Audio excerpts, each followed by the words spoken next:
55, a partir do versículo 8. A palavra, ela diz assim: porque os meus pensamentos não são os vossos pensamentos, nem os vossos caminhos, os meus caminhos, diz o Senhor. Porque assim como os céus são mais altos do que a terra, assim são os meus caminhos mais altos do que os vossos caminhos, e os meus pensamentos mais altos do que os vossos pensamentos. Versículo 11: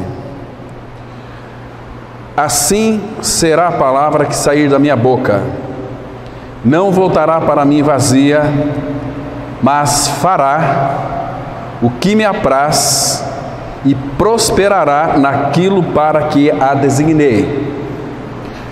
Vamos ter uma palavra de oração. Maravilhoso Pai, nesta hora, Pai, bendita de oração, que acalma o aflito coração. Verdadeiramente, Pai, o nosso coração precisa estar bem tranquilo, bem sossegado, para que então a Tua palavra penetre de uma maneira que possamos retê-la em nossos corações. Abra os céus para nós, nos dê a visão espiritual da pessoa e a obra de Cristo. Se revela a nós, fala conosco, Pai. Queremos ouvir a Tua voz, ministre aos nossos corações. Teu Espírito que inspirou essas verdades tão maravilhosas, Ele as interprete para nós. Ilumine também as nossas mentes, para que possamos ver a Ti numa dimensão espiritual. Pai Santo, nós sabemos que jamais iremos conhecê-lo de uma forma intelectual. Por isso precisamos de revelação. Traga nesta noite a revelação da Tua palavra e nos edifica como igreja do Senhor. Entregamos esse tempo nas Tuas mãos. Cuida, Pai, deste ambiente. É no nome de Teu Filho amado que nós oramos. Amém. Queridos irmãos e irmãs, esse texto aqui, nós sabemos que ele é muito conhecido, mas ele nos mostra de uma forma tão preciosa a dimensão, a profundidade dos pensamentos e dos caminhos do Senhor. Que nós vamos hoje adentrar um pouquinho aqui, para que então possamos ver algo dos caminhos de Deus. Claro que nós sabemos que para nós temos o caminho. Jesus, Ele é o caminho, Ele é a verdade e a vida, e ninguém vai ao Pai senão por Ele. Muito claro em João 14,6. Mas eu e você, nós precisamos, como filhos de Deus, conhecermos o caminho do nosso Pai Celestial, os caminhos de Deus. Claro que os caminhos do Senhor, Ele começa lá em Gênesis e vai até Apocalipse, e não para por aí. Claro que nós vamos ter uma eternidade inteirinha para conhecermos o Senhor, conhecermos os pensamentos dEle, os caminhos dEle, a vontade dEle. Quanto mais conhecemos o Senhor, mais nós podemos então amá-lo, viver uma vida derramada diante dEle. Isso é a glória dos filhos de Deus, porque Ele quis se revelar, Ele quis dar a nós o privilégio para então conhecer o Senhor e a obra consumada no Calvário. Para nós então conhecermos os caminhos do Senhor, necessariamente, irmãos, como nós já oramos ao Pai, eu creio que Ele estará agindo nessa noite, como Ele tem agido em nossas vidas, que o desejo do nosso Pai é que nós conheçamos o que Ele tem no seu coração, o que Ele tem na sua mente, para que então nós venhamos a proceder de igual maneira. Porque uma vida cristã, se não for prática, ela não faz nenhum sentido, não tem nenhum significado. Uma vida cristã que não há uma prática, uma resposta ao Senhor, é uma vida religiosa apenas, não tem nenhum significado, né? Então as nossas reuniões, elas se constituem para aqueles que de fato ainda não ganharam, como dissemos hoje pela manhã, uma experiência de regeneração, de novo nascimento. Nós não iremos conhecer, compreender, apreciar, admirar os caminhos de Deus. Então, como já dissemos hoje pela manhã, um novo nascimento é uma obra que foi feita pela pessoa de Cristo, foi idealizada pelo Pai. O Pai quis nos salvar e Ele veio a este mundo enviando o seu Filho, que também veio voluntariamente para fazer a vontade do Pai, porque a vontade do Pai, Hebreus, diz que é ter uma família de muitos filhos que se pareçam com o seu Filho Jesus. Este é o desejo do nosso Pai Celestial. Então, por isso que Ele não forçou o seu Filho a vir a este mundo em carne. Jesus voluntariamente disse, quando o Pai, então, naquele conselho eterno: a quem enviarei e quem há de ir por nós? Então o Filho se posicionou: eis-me aqui, envia-me a mim. Então o Espírito Santo começou todo este trabalho para que o Filho então viesse. Ele separou a Maria, a Virgem, então fez uma visita para ela, dizendo que dela nasceria aquele que seria o guia de Israel, seria o Salvador. Então ele disse, o Espírito Santo, que ela seria grávida pelo semidivino. Maria, ela ficou grávida pelos ouvidos, foi grávida pela palavra, a palavra gerou nela o Filho, foi uma gestação divina. Então Cristo de Deus, Deus de Deus, Ele se fez carne, não que Ele teve um início ali no ventre de Maria, mas foi necessário que o Espírito Santo preparasse para Jesus, o homem perfeito, ali no ventre da Virgem. Então, irmãos, a nossa história tão esperada de salvação começou a acontecer, que havia sido profetizado por todos os profetas do Antigo Testamento. Lá em Gênesis 3,15 também já foi, logo que Adão pecou, Deus já havia providenciado uma salvação para todos nós, para aqueles irmãos do passado, e também chegou até nós. Então Cristo de Deus nasceu, o Jesus. Ele já era um com o Pai, porque muitos pensam que Cristo teve seu início no ventre de Maria. Não foi, ele já era um com o Pai. O Filho sempre esteve no seio do Pai, ele gozava ali do seu mundo habitável. Então ele se deliciava em tudo aquilo que o Pai havia criado para ele, e a palavra fala que Jesus era o seu arquiteto. Isso está tão claro lá em João capítulo 1, versículo 3 e 4, que todas as coisas foram feitas por Ele, por Cristo, por Jesus, e sem Ele nada do que foi feito se fez.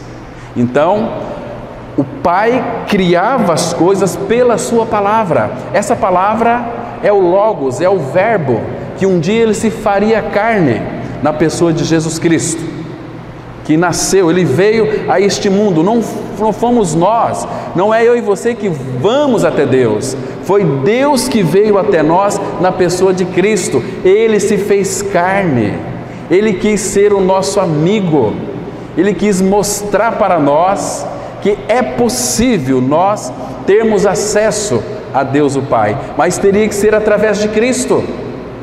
Então Ele disse lá em João 14,6: eu sou o caminho, eu sou a verdade, eu sou a vida, e ninguém vem ao Pai senão por mim. Queridos, nós temos uma tendência muito grande de começar a adorar homens, a adorar pastores, achar que às vezes é o grande homem de Deus. Deus não tem grandes homens. Aliás, os homens que são mais que vivem neste mundo com a morte rondando a sua mente, são aqueles que têm encargo da palavra. Apóstolo Paulo já deixando bem claro essa situação, dizendo o seguinte, que Deus nos colocou em último lugar, como escória de todos. E hoje a tendência muito grande é nós termos apreciação por grandes pregadores. Queridos, isto é uma ofensa ao Senhor da mensagem. Ele é a nossa mensagem, Ele é o grande Senhor que veio a este mundo por amor a você e eu. que nascemos com a natureza pervertida, pecaminosa. Aquele veneno da serpente, quando foi inoculado em nós, nos apodreceu da cabeça aos pés. Isso diz Isaías 1, versículo 6. Desde a planta do pé até o alto da cabeça, não há no homem coisa sã. O pecado nos estragou totalmente, completamente. A ponto do profeta Isaías dizer o seguinte, Isaías 64, versículo 6. É a palavra de Deus que eu estou citando aqui. Todos nós somos como o imundo. Ou em outras palavras, todos nós nascemos com espírito de porco. O pecado faz isso com o ser humano. Mas tem uma novidade para contar para vocês. Cristo veio, o Verbo se fez carne. Ele veio para tomar o meu e o seu lugar lá no Calvário. Ele veio para tirar o meu e o seu pecado, para nos tornar homens e mulheres livres. Primeiro do pecado e depois desta natureza terrena que precisamos levar à morte. Fazei, pois, morrer a vossa natureza terrena, e ali tem uma lista. Precisamos de ganhar essa operação, precisamos pedir ao Pai que Ele opere em nós. Então nós não podemos confundir a obra na cruz com o caminho da cruz. A obra na cruz, ela vai tratar com o meu e o seu pecado. Vocês sabem que Jesus Cristo, João 1, 29, Ele é o Cordeiro de Deus que tira o pecado do mundo. E nós sabemos que foi na cruz do Calvário, é o caminho da nossa libertação, como está escrito. Você tem uma Bíblia aí na sua mão, você pode conferir em Romanos capítulo 6, versículos 6 e 7, que diz assim: sabendo isto, que o nosso homem velho foi com Ele crucificado, para que o corpo do pecado seja destruído e não sirvamos mais ao pecado como escravos, porque aquele que está morto com Cristo, justificado está do pecado.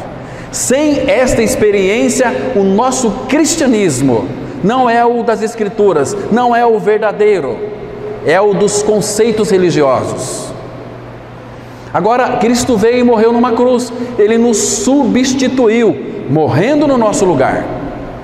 Que verdade maravilhosa, mas não para aí. Isso não basta para nós sermos salvos. O que de fato traz uma libertação plena do pecado é que eu também morri com Ele. Eu fui inserido no corpo de Cristo. Ele levou sobre si o meu e o seu pecado. Toda a nossa podridão foi colocada em Cristo. E Ele ali, então, o Pai, Deus o Pai, pôde julgar na pessoa de Cristo o seu pecado e o meu pecado. Querido, o teu pecado e o meu pecado já foi julgado em Cristo. Você entende porque Romanos 8:1 começa dizendo assim: agora, porém, nenhuma condenação há para os que estão em Cristo Jesus. E o que mais? Porque o Espírito da vida em Cristo Jesus te livrou. Não é que vai livrar, te livrou se você crer, da lei, do pecado e da morte. Nós já nascemos contaminados com esta peste, pior do que qualquer vírus, que é o vírus da morte. Mas Cristo veio, e Ele veio para quê, meus irmãos? E Ele disse assim: eu vim para que vocês tenham vida, e tenham vida em abundância. Que maravilha, que maravilhoso é o nosso Senhor. Quando eu digo maravilhoso, porque um dos nomes dele é Maravilhoso Conselheiro, Deus Forte, Pai da Eternidade, Príncipe da Paz. Se já não bastasse ser Deus, mas é o Deus Forte, porque, queridos, Ele é o Deus Forte, porque quando Ele se fez carne, Ele levou a minha e a sua fraqueza no Calvário, no seu corpo. Nós éramos fracos. Queridos, a palavra chega a ponto de dizer, sendo Cristo nossa vida, que uma vez que cremos no Senhor, a alegria dele, ela é inserida em nós, e a alegria do Senhor é a nossa força. Que legal é isso, né, irmãos? E que quando nós somos fracos, porque a obra da cruz nos torna cada vez mais não fracos, mas nós temos que ter um desejo de sermos fracos nele. O apóstolo Paulo, ele escreve assim: reconhecendo toda a graça de Deus, a maravilhosa graça. O que é graça? Graça é Deus dando e fazendo tudo a quem nada merece. Deus fez uma obra em Cristo para mim e para você que não merecemos nada. Isso é graça, é um presente. A salvação é um presente. Deus deu o seu Filho para mim e para você. Deus deu o que Ele tinha de mais precioso para mim e para você, que é o seu Filho Jesus. Que maravilhoso é isso, irmãos. Então, o Pai nos julgou. Ele veio com essa finalidade, Deus forte, Príncipe da paz. Então, quando cremos que a cruz, em realidade espiritual, porque não adianta a gente sabermos que nós morremos com Cristo, porque se você creu que morreu com Cristo, você é um fraco nele, você depende dele agora. Nós não vivemos mais uma vida independente, autônomos. Não existem pessoas autônomas. O Pai quer que nós sejamos homens e mulheres que reconheçamos a sua soberania, o seu poder, para vivermos na sua força. Então, tem a revelação da graça, e a graça nos torna fracos. Paulo disse assim: quando eu sou fraco, então é que sou forte. Ou em outras palavras, é quando eu não posso que o poder de Deus vai operar em mim. É quando eu verdadeiramente considero que eu estou morto com Cristo, quando eu levo por toda parte o morrer de Jesus, para que a vida dele então irá se manifestar em nosso corpo mortal. Caso contrário, não vai haver manifestação da vida de Cristo. Vai haver manifestações religiosas, vai haver muitas gritarias, vai haver muitos eflúvios da alma, vai haver muita agitação, mas não vai haver silêncio para ouvirmos a palavra de Deus. Irmãos, quando o Senhor Jesus disse lá em João 8,47, Ele disse assim: quem é de Deus ouve as palavras de Deus, tratando ali com aqueles fariseus, porque aqueles fariseus diziam que eles eram filhos de Abraão, e Jesus já os repreendeu dizendo o seguinte: olha, vocês param com essa história de dizer que vocês são filhos de Abraão, porque vocês não são, porque Abraão pode tornar essas pedras filhos dele, e vocês têm as escrituras na cabeça, mas não têm no coração. Não adianta conhecermos a mensagem da cruz na cabeça se ela não descer para o coração. A palavra tem que descer para o coração, embora passa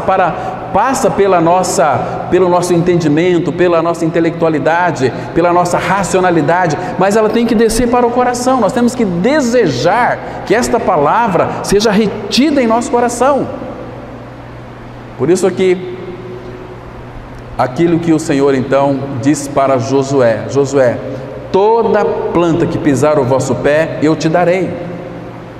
Trazendo para os nossos dias, toda a palavra de Deus que é revelada ao nosso coração, o Pai está dando para nós. Então, a nossa atitude deve ser orar a respeito dessa palavra, para que então Ele nos ajude a reter a palavra no coração, porque quando nós retemos a palavra no coração, essa palavra que é poderosa, ela vai processar em nós uma coisa chamada salvação da nossa alma.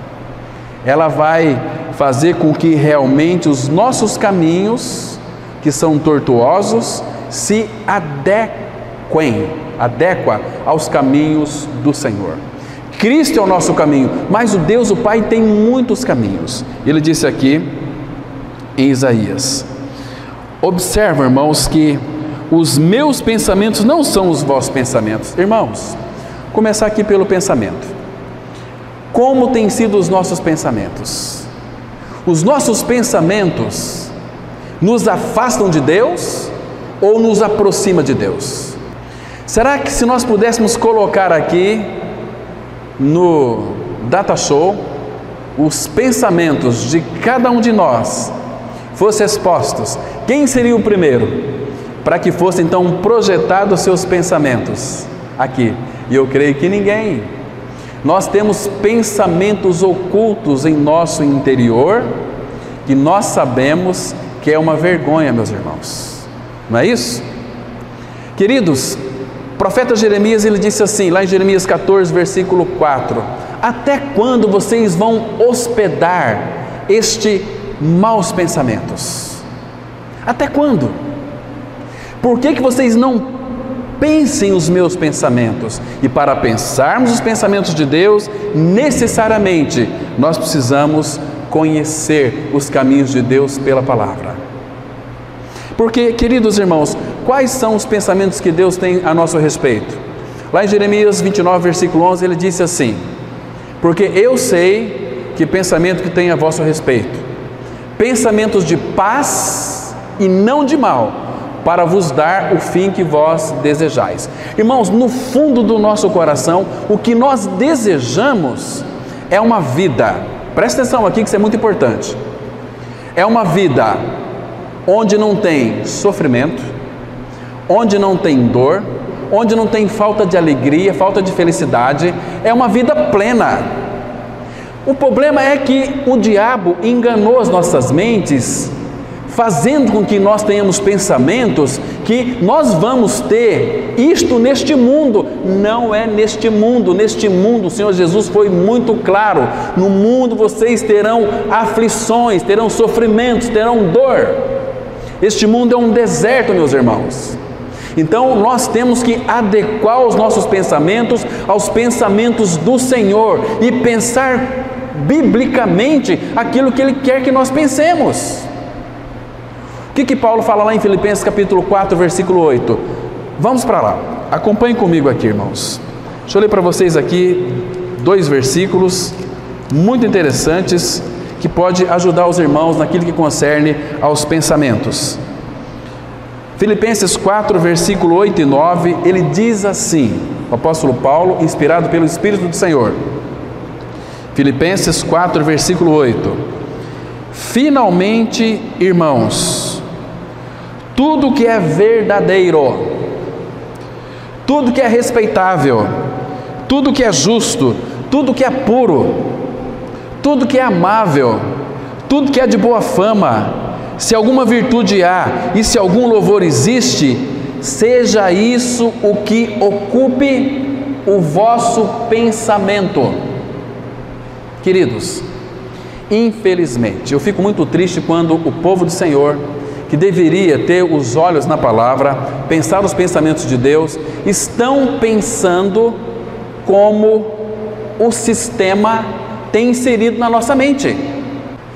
Por isso que entre nós há muitos partidos, há muitos políticos, há briga na política, cada um tem as suas preferências pelos seus políticos, porque nós estamos pensando os pensamentos terreais, nós estamos pensando pensamentos da terra, e a palavra fala assim: pensai, Colossenses 3, pensai nas coisas que são lá do alto e não nas que são aqui da terra, porque morrestes, porque morrestes, porque morrestes, e a vossa vida está escondida com Cristo em Deus. Então busquem as coisas lá do alto, onde Cristo está assentado à destra de Deus, não aqui da terra.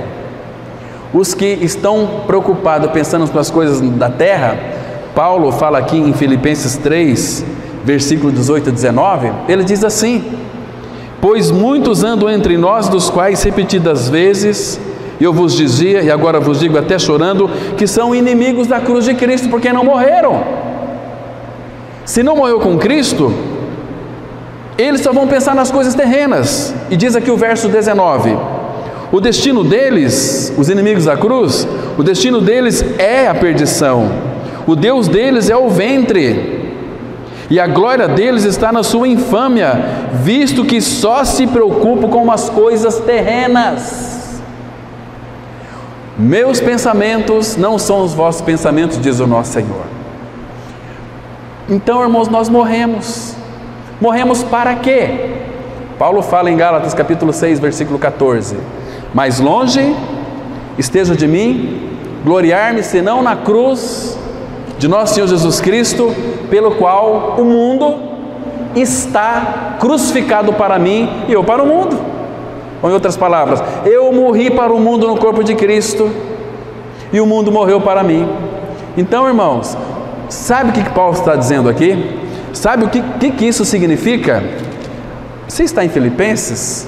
E a mesma coisa que dizer o seguinte, Filipenses 3, versículo 20: pois a nossa pátria está nos céus, de onde também aguardamos o Salvador, o Senhor Jesus Cristo, o qual transformará o nosso corpo de humilhação, para ser igual ao corpo da sua glória, segundo a eficácia do poder que Ele tem de até subordinar a si todas as coisas. Está vendo, irmãos? Então, diante disso aqui, ele já começa dizendo no capítulo 4, versículo 1 de Filipenses: portanto, meus irmãos, amados e muito saudosos. Eu creio que quando Paulo escreveu aqui, amados e muito saudosos, sabe por quê? Saudosos porque, de alguma maneira, irmãos, o apóstolo Paulo, talvez pelo Espírito, pensava nesse tempo que estamos vivendo hoje, que o apóstolo Paulo, ele sabia, de alguma maneira, que essas cartas que ele escreveu chegariam até nós. Então, mesmo sem conhecer, como ele escreveu para os Romanos, quando Paulo começou a escrever para os Romanos, irmãos, ele começou a dizer tantas coisas maravilhosas, que os amava sem conhecer a eles, mas eles estavam ligados por aquele cimento que os unia, aquele vínculo que é o amor. Vocês creem no Cristo, no qual eu também creio, então eu tenho saudade de vocês. Mas um dia, irmãos, está dizendo aqui, nós vamos nos ver, porque a nossa pátria é lá dos céus, está nos céus, estamos aguardando a Ele. Então ele diz aqui no verso 1 do capítulo 4: portanto, meus irmãos amados e muito saudosos, minha alegria e coroa, sim, amados, permanecei deste modo firmes no Senhor, porque enquanto estamos neste mundo aqui, nós somos peregrinos e forasteiros. Pensamentos de Deus. Irmãos, e lá em Isaías, que nós estamos tratando o nosso texto base, ele diz assim: nem os vossos caminhos, os meus caminhos, diz o Senhor. Claro que nós temos um caminho que nos leva ao Pai.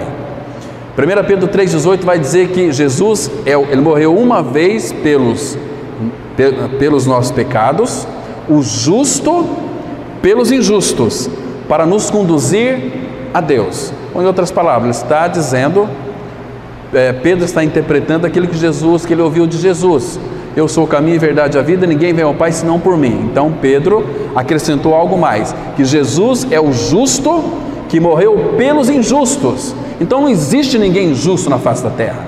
Todos nós somos injustos, pelo qual Cristo morreu por nós injustos, para nos conduzir a Deus. E se nós não crermos, irmãos, que morremos com Cristo na cruz, no seu corpo, lá no Calvário, nós nunca iremos a Deus. Nós nunca iremos conhecer os caminhos de Deus. Essa última vez que eu fui para o Paraná, nós vamos fazer um caminho diferente. Fomos aqui por um caminho que passávamos para chegar lá em Maringá, mas nós estávamos conversando, e na viagem a gente conversa, eu sou muito conversador, e de repente viramos assim e tinha que seguir caminho reto. Nós dobramos à esquerda e fomos e andamos 80 quilômetros a mais, voltando para trás. Fomos sair lá em Badaquaçu, e aí pegamos a rota nossa normal. Nós erramos o caminho. Nós então podemos voltar atrás, mas, irmãos, não queira errar. Não queira sair da centralidade de Cristo. Não erre este alvo. É uma das definições de pecado. Errar o alvo é pecado. Saiu de Cristo, você está vivendo uma vida totalmente de pecado. Cristo, Ele é o Senhor da igreja. Cristo, Ele é o caminho que nos conduz ao Pai. Porque, irmãos, você não vai andar nos caminhos de Deus sem o conhecer. E para conhecer os caminhos de Deus, só existe um meio de conhecê-los: pelas Escrituras Sagradas. Não tem outro caminho, outra maneira de nós conhecermos os caminhos do Pai. É somente andando nos caminhos de Deus que nossos pés, eles não ficarão embaraçados. Nós não iremos tropeçar. Vamos abrir nossas Bíblias, irmãos, em Provérbios, capítulo 4. versículo 11 e 12. Vamos aqui descobrir um pouco dos caminhos de Deus. Não dá para nós vermos todos, porque teríamos que ficar aqui 3, 4 anos para nós analisarmos os caminhos de Deus, que são inúmeros, mas nós temos o caminho. Então precisamos agora conhecer os caminhos de Deus. Provérbios capítulo 4, o versículo 11 e 12 diz assim: no caminho da sabedoria te ensinei. Então aqui tem um caminho da sabedoria. E pelas veredas da retidão, a palavra vereda aqui é caminho. E pelas veredas da retidão te fiz andar. Queridos, veredas da retidão significa algo aqui muito interessante. Esse caminho da retidão só vai trilhar por ele aqueles que foram crucificados com Cristo. Você deve saber o que é um eletrocardiograma, sabe? Quando alguém está numa UTI, está ali de repente, eu penso que deve ter muita gente agora deixando este mundo, onde a vida ela é interessante, é para cima e para baixo, assim o eletrocardiograma, para cima e para baixo. Então quando a pessoa ela falece, quando ela está falecendo, começa a vir já de maneira mais baixa. Então quando o coração dessa pessoa para, a respiração cessa, no eletrocardiograma vai aparecer uma linha reta. Morreu. Essa ideia aqui de retidão. Pelas veredas da retidão te fiz andar. Queridos, quando nós nascemos de novo, nós somos bebês em Cristo. Nós vamos andar sendo guiados pelo Espírito. Se de fato Cristo é a nossa vida, e Ele é o nosso guia, diz Mateus capítulo 23, um só é o nosso guia. Nós não somos guiados por pastores, não somos guiados por homens, somos guiados por missionários, somos guiados por Cristo, porque a palavra fala que um só é o vosso guia, o Cristo. Não podemos ser guiados por homens, irmãos. Cristo é o nosso guia. Então, ele diz assim: no caminho da sabedoria te ensinei, e pelas veredas da retidão te fiz andar. Claro que às vezes o Pai vai fazer com que nós sejamos usados para ensinar os caminhos do Senhor para algumas pessoas, para que elas então aprendam a andar nesse caminho. Nós não vivemos no Espírito? Se vivemos no Espírito, andemos também no Espírito. O que isso significa? Significa o mesmo que está escrito lá em Isaías 58, versículo 11. O Senhor te guiará continuamente. Se eu sou filho de Deus em Cristo Jesus, eu sou guiado por uma pessoa que é soberana, que tem todo o poder, que é a própria sabedoria encarnada. Nós não temos sabedoria, nós temos um acúmulo de conhecimentos que adquirimos com o longo dos dias aqui na face da terra, por experiências, mas sabedoria é uma pessoa, é Cristo. Cristo se tornou, da parte de Deus para mim e para você, sabedoria. Sabedoria, isso é maravilhoso. Então aqui, no caminho da sabedoria, então o caminho de Deus já tem um caminho aqui que temos que aprender, que é o caminho da sabedoria. Ele nos ensinou, e pelas veredas e pelos caminhos da retidão te fiz andar. Agora, olha o versículo 12. Em andando por elas, não se embaraçarão os teus passos, se correres, não tropeçarás. Claro que a nossa vida cristã, ela começa assim. Morremos com Cristo. Efésios 2,6 diz assim: juntamente com Ele nos ressuscitou e nos fez assentar nos lugares celestiais em Cristo. Como é que começa a vida cristã, irmãos? Descansando, assentados nos lugares celestiais em Cristo. Assentados, primeiro é assentar, é descansar no Senhor. Segundo lugar, aí depois, se assentou, descansou, agora você começa a andar pelo Espírito, na dependência do Espírito. Como que deve ser o nosso andar? Em sabedoria.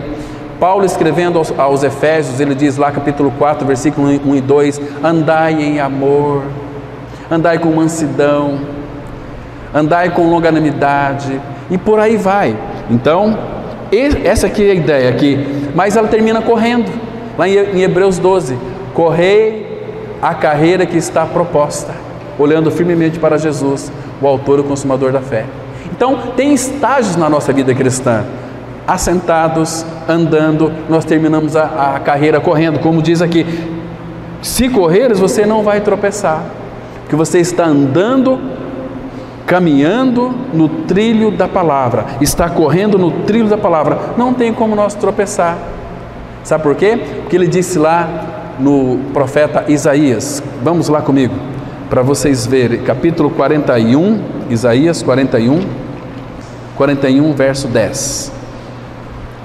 Ele diz aqui de uma forma tão especial para o nosso coração: se você correr, ainda que você tropece, você não vai cair. Sabe por quê? Ele diz assim: não temas, Isaías 41, 10, não temas, porque eu sou contigo, não te assombres, porque eu sou o teu Deus, eu te fortaleço e te ajudo e te sustento com a minha mão direita, que é destra fiel. Está me compreendendo aqui, irmãos? É igual um pai, quando ele caminha com seu filho, o filho quer correr, o pai dá um pico com o filho, tropeça, ele tropeçou, mas ele não vai cair. Por quê? Porque a destra do pai o sustenta e não permite que ele caia. Vocês estão me compreendendo, irmãos? Agora, queridos, lá em Judas 1, versículo 24, está escrito assim: ora, aquele que é poderoso para vos guardar de tropeços, Ele segura na nossa mão, Ele é um conosco, irmãos, Ele pega firme conosco e diz para nós: não temas, porque Ele vai nos ajudar. Olha o versículo 13: porque eu, o Senhor teu Deus, gostoso, né? Ele é o meu Pai, mas é também meu Deus, porque eu, o Senhor teu Deus, te tomo pela tua mão direita e te digo: não temas, que eu te ajudo. Irmãos, ajudado por quem? Não é pelo presidente da República, não é pelo governador, não é pelo prefeito, não é por vereadores, é pelo Senhor da glória, irmãos. Nós temos que pedir para que Ele abra os nossos olhos, para que nós possamos contemplar quem é o nosso Pai. E aquele que, criador de todo o universo, que sustenta todo o universo pela palavra do seu poder. Jesus disse assim lá em João 15, versículo 5: sem mim vocês nada poderão fazer. Como assim? Queridos, Ele sustenta todas as coisas pela palavra do seu poder. Sem Ele nós nada podemos fazer, não podemos respirar, não podemos andar, não podemos deitar, não podemos levantar. Compreende? Imagina se Deus permitisse que caísse um meteoro, mais ou menos do tamanho da metade da Terra, e chocasse contra a Terra. O que aconteceria conosco, irmãos? Esses dias atrás passou um pertinho da Terra, muitos quilômetros da Terra, milhares de quilômetros, mas e se caísse na terra? Por que não caiu na terra? Porque Deus, o Pai, tem na terra os seus filhos, e o Pai diz no Salmo 121 que guarda os seus filhos. O Senhor é quem te guarda, o Senhor é a tua sombra à tua direita. Irmãos, precisamos conhecer os caminhos do nosso amado Pai Celestial. Agora, existe uma coisa que é fundamental, muito importante para nós, irmãos. Eu queria que você prestasse bem atenção aqui. Para você conhecer os caminhos de Deus, é necessário você passar por uma coisa chamada porta. Porque, irmãos, para entrar na realidade espiritual dos caminhos de Deus, tem uma porta, como no céu também tem uma porta. Agora, o que é interessante, essa porta, diz João capítulo 10, versículo 9, essa porta é Jesus. Ele disse assim: eu sou a porta. Quem entrar por mim será salvo, entrará e sairá uma vida de ressurreição. Ou seja, entrou, morreu, saiu, ressuscitou, e aí encontrará pastagens. Cristo é a porta, não existe portas. O que oferece portas para as pessoas é a religião, elas procuram atalhos. É o que diz lá em Mateus capítulo 7, versículo 14. Abra lá comigo, por favor. Mateus capítulo 7, verso 14, tem uma porta aqui, que é muito estreita, que é o próprio Senhor, e a porta bem apertadinha mesmo, uma porta que as pessoas não querem essa porta aqui, querem outras portas. Mas Eu vou ler o 13 e o 14, que diz assim, olha só, Mateus 7, 13 e 14. Entrai pela porta estreita. Essa porta estreita aqui é aquilo que Cristo é, Ele é a porta. Por que estreita? Irmãos, para nós conhecermos o caminho de Deus, precisamos passar por essa porta. Essa porta nos leva diretamente ao confronto da cruz, e a cruz nos crucifica, a cruz nos mata, a cruz destrói aquilo que nós temos de mais precioso, que nós achamos que somos alguma coisa. A Bíblia diz que nós somos inúteis, a Bíblia diz que nós somos menos do que nada. Entrai pela porta estreita, larga é a porta, espaçoso, olha aqui o caminho que conduz para a perdição, e são muitos os que entram por ela. Misericórdia, irmãos, muitos são os que entram pela porta espaçosa, não pela porta estreita. E o 14 ele diz assim, porque estreita é a porta e apertado o caminho que conduz para a vida, e são poucos os que acertam com ela. Irmãos, essa porta, ela revela uma coisa muito interessante para nós, a porta estreita. Claro que nós temos que ler essa porta sobre os 3 evangelhos, mas eu queria que vocês lessem essa mesma passagem lá em Lucas, no capítulo 13, abram lá comigo, por favor, Lucas 13, versículo 23 e 24, vamos ver uma coisa muito interessante, para vocês entenderem o que significa essa porta estreita. Por que ela é tão estreita? Lucas capítulo 13, versículo 23 e 24. Então, ali que estavam com Jesus perguntou para ele no versículo 23. É a mesma passagem, mas dita aqui de uma forma diferente. E alguém lhe perguntou: Senhor, são poucos os que são salvos? Que pergunta, hein? Ele foi perguntar para Jesus. São poucos os que são salvos? Veja a resposta do Senhor. Respondeu-lhes: esforçai-vos por entrar pela porta estreita, pois eu vos digo que muitos procurarão entrar e não poderão. Irmãos, deixa eu analisar aqui a parte B desse versículo. Muitos procurarão entrar e não poderão. Por quê? Muitos estão procurando entrar e não estão podendo. Por quê? Porque o Evangelho da Graça não é pregado. Porque aquilo que Paulo falou lá em 1 Coríntios 1, 23, nós pregamos a Cristo crucificado. Essas mensagens têm sido esquecidas em nossos púlpitos. Estão pregando mensagens motivacionais, onde o homem é o centro. Esta é a mensagem centrada no homem, centrado na pessoa. Você é importante para Deus. Onde é que está escrito isso, irmãos, que você é importante para Deus? Tem cânticos que a gente canta que nós devíamos tirar fora. Você tem valor, o Espírito Santo se move em você. Que valor que você tem? Temos valor quando temos Cristo, porque o tudo de Deus é Cristo. Eu participei de muitas celebrações onde esse cântico era cantado e as pessoas cantavam. Você tem valor, o Espírito Santo se move em você, sendo que havia ali uma multidão de pessoas que nunca ouviu falar da sua inclusão no corpo de Cristo. Agora, quando nós cremos que morremos com Cristo, Cristo é a nossa vida, Ele é o tudo de Deus, então aí Ele nos torna especiais, não porque nós somos especiais, Ele nos torna especiais. Ele crucifica aquilo que não presta em nós, o pecado e as mazelas que nós trazemos, e nos dá a sua vida. Então muitos estão procurando, mas não estão achando, porque sempre falta alguma coisa para eles, eles não sabem o que é. Eles têm que morrer, crer que morreram com Cristo, ressuscitaram com Cristo. Aí sim, aí a parte A aqui funciona. Respondeu-lhe: esforçai-vos. Queridos, o que significa essa palavra aqui, esforçai-vos? Porfiai.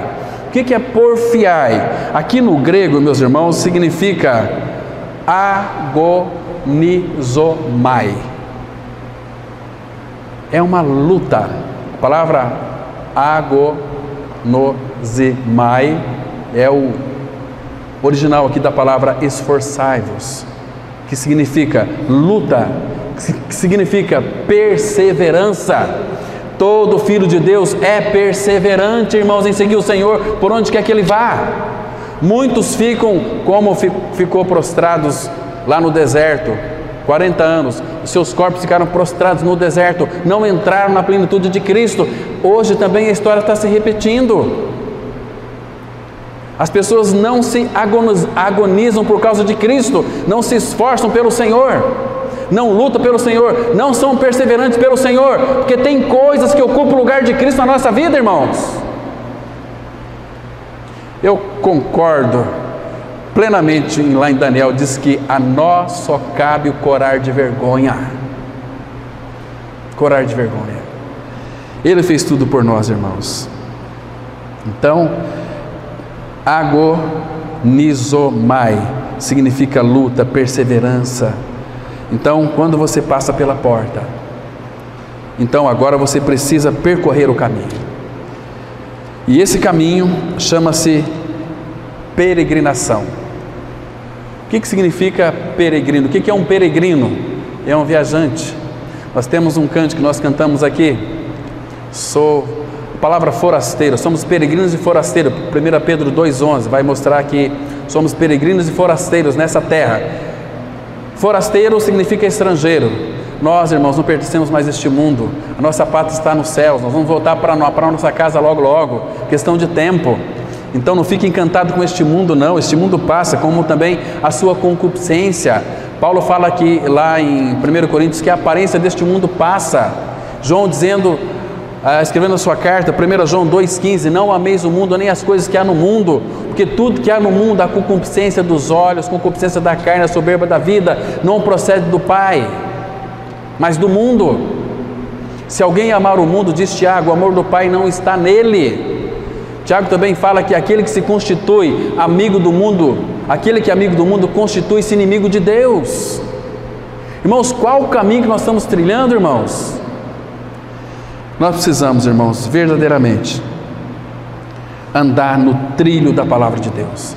Quando o povo de Israel foi liberto da escravidão lá do Egito, ele usou Moisés para libertar aquele povo, e Moisés não estava dirigindo o povo do Senhor, mas chegou determinado momento que Deus disse para Moisés, Moisés, como que parecendo que Moisés estava meio desanimado, meio sem rumo, Moisés, eu vou mandar um anjo para ir junto com você. Então, ali nós temos que aprender muitas lições. Abram ali, vamos lá para o texto, irmãos, Êxodo capítulo 33, vamos ler os versículos 1 e 3, Êxodo 33, verso 1 e 3, vamos tirar algumas lições aqui dos caminhos do Senhor. Nós temos que conhecer os caminhos do Senhor, para amar o Senhor, viver uma vida aos seus pés. A palavra, ela diz assim, olha, 33, verso 1 a 3, disse o Senhor a Moisés, vai, sobe daqui. Queridos, presta atenção, que sempre, essa palavra sobe aqui não está colocado por acaso não, irmão. O Espírito Santo, ele é um Deus de detalhes, é um Espírito de detalhes. Sobe daqui, sai deste mundo, sai dessa terra, sobe daqui, tu e o povo que tiraste do Egito, para a terra a respeito da qual jurei a Abraão, a Isaque e a Jacó, dizendo, a tua descendência a darei. Sai dessa terra e vai para, sobe. Aqui ele está dizendo que a nossa vida com o Senhor é uma vida ascensional, é uma vida de crescimento espiritual. Sobe deste mundo, desta terra, para a terra que era de Canaã. Canaã significa uma figura de Cristo, significa uma figura da plenitude de Cristo, porque em Canaã tinha tudo que o povo de Israel precisava, e nós em Cristo temos tudo que precisamos, irmão. Então sobe dessa terra. Aí ele diz assim, enviarei o anjo adiante de ti, lançarei fora os cananeus, os amorreus, os heteus, os ferezeus, os heveus e os jebuseus. Agora olha o versículo 3 de novo, sobe. Irmãos, existe a hermenêutica bíblica que quando começa a ter repetição de palavras, é para nós tomarmos ou ficarmos bem atentos que o Espírito Santo tem algo importante para nos dizer. Sobe para uma terra que mana leite e mel, terra de Canaã. Queridos, isso aqui fala da nossa ascensão. Irmãos, nós morremos com Cristo, ressuscitamos com Cristo e ascendemos com Cristo nos lugares celestiais. Nós estamos em Cristo nos lugares celestiais. Então o apóstolo Paulo pôde dizer, pela fé, também nós fomos glorificados. Mas nós não fomos ainda. Mas, irmãos, isso já está certo, isso já está garantido. Isso é real porque Deus disse na sua palavra, e temos por detrás dessa palavra o Deus da palavra sustentando aquilo que Ele disse. Então nós podemos confiar. Sobe para uma terra que mana leite e mel, que é a terra de Canaã.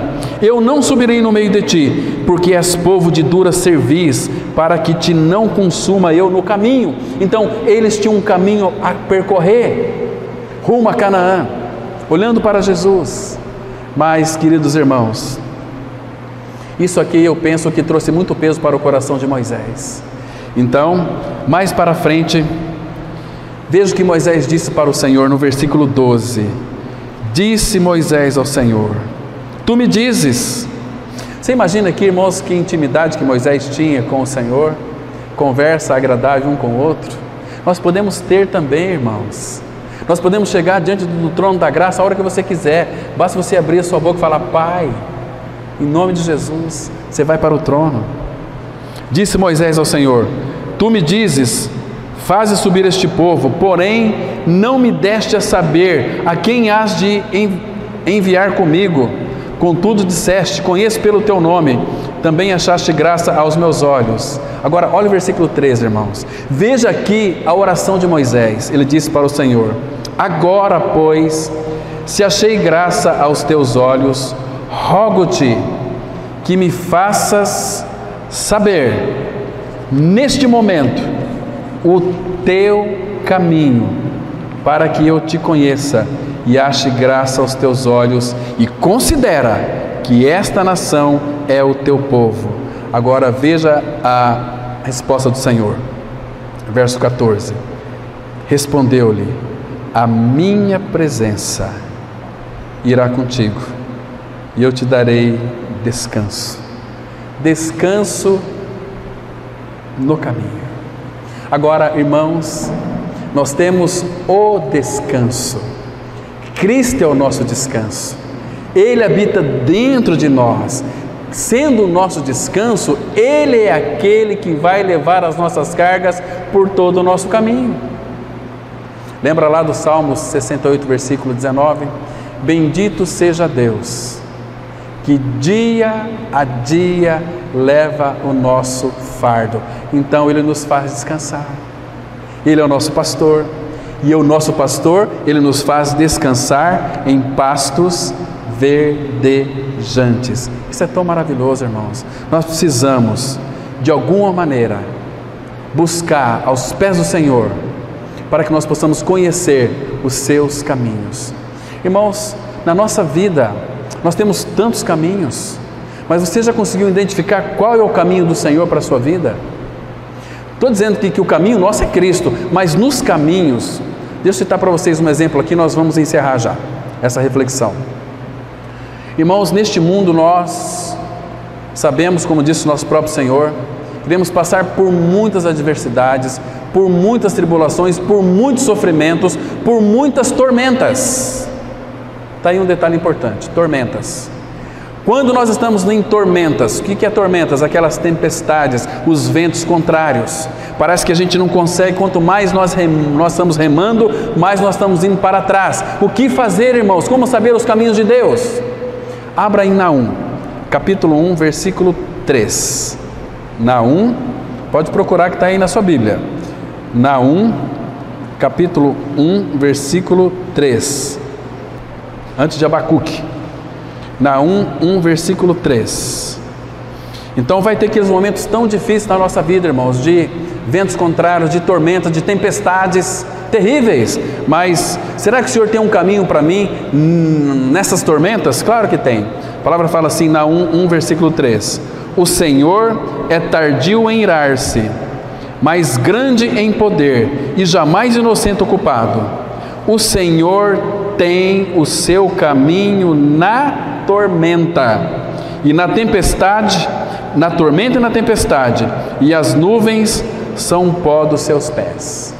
Então, queridos, nós não temos que ficar aí apavorados. O Senhor tem um caminho para os seus filhos na tormenta. O Senhor tem um caminho para nós nessa época de epidemias? Claro que tem. Irmãos, eu nunca vi aqui nessa comunidade irmãos que desde quando começou essa pandemia, eles pegaram aqui coronavírus na mesa do Senhor, na reunião da igreja. Nunca, irmãos, porque aqui é um lugar de libertação, um lugar de cura. E nós temos irmãos aqui que imunidade zerada pegou, estão aí, passaram, estão numa boa. Pessoas que são diabéticas, com pressão alta, com colesterol alto, pegou e saiu dessa de boa. Percebe, irmãos? Então o Senhor tem os seus caminhos, Ele nos guarda, e se Ele quiser guardar, porque Ele é soberano, né? Mas esses tempos são muito bons. O apóstolo Paulo, ele passou por uma tormenta a ponto dele desesperar até da própria vida. Permita, irmão, só mais 2 versículos. Atos capítulo 27. Atos capítulo 27. Falando aqui de experiências de irmãos tão queridos. 27 de Atos, versículo 18 a 20. Diz assim a palavra. Então Paulo está relatando aqui uma experiência. Claro que foi escrito pelo Lucas, o médico amado, e inspirado pelo Espírito. Então ele disse assim, no versículo 18, Atos 27, versículo 18: açoitados severamente pela tormenta, no dia seguinte já aliviavam o navio. E ao terceiro dia nós mesmos, com as próprias mãos, lançamos ao mar a armação do navio. E não aparecendo, havia já alguns dias, nem sol nem estrelas, caindo sobre nós grande tempestade. Dissipou-se, afinal, toda a esperança de salvamento. Paulo e os que estavam com ele, imagina, irmãos, a aflição desse povo aqui que estava com Paulo. Lucas e Paulo estavam aqui, muitos soldados, muitos presos também. Eles se desesperaram até da própria vida. Será que Deus tinha um caminho para o apóstolo Paulo aqui? Qual foi a lição que o apóstolo Paulo aprendeu aqui, irmão? Último texto, 2 Coríntios capítulo 1, versículo 8 e 9. Paulo vai relatar para nós qual foi a experiência que ele ganhou aqui, porque ele se desesperou até da própria vida. Então ele pôde dizer no versículo 8 de 2 Coríntios capítulo 1, versículo 8 e 9, diz assim a palavra: porque não queremos, irmãos, que ignoreis a natureza da tribulação que nos sobreveio na Ásia, porquanto foi acima das nossas forças, a ponto de desesperarmos até da própria vida. Contudo, já em nós mesmos tivemos a sentença de morte, para que não confiemos em nós, e sim no Deus que ressuscita os mortos. Oh, meus irmãos, esse é o nosso Pai Celestial, esse é o nosso Deus, que nos amou e nos deu seu Filho Jesus, para morrer a minha e a sua morte, para nós vivermos por meio dele. Amém? Vamos ter uma palavra de oração. Nosso amado Pai, graças te damos, porque o Senhor tem um caminho para nós, que é Cristo, e o Senhor deseja que nós conheçamos agora os teus caminhos, Pai. Os teus caminhos, eles são caminhos difíceis, ao caminho da cruz. Os teus caminhos, ó Pai, sempre nos levam para uma direção só, para Cristo.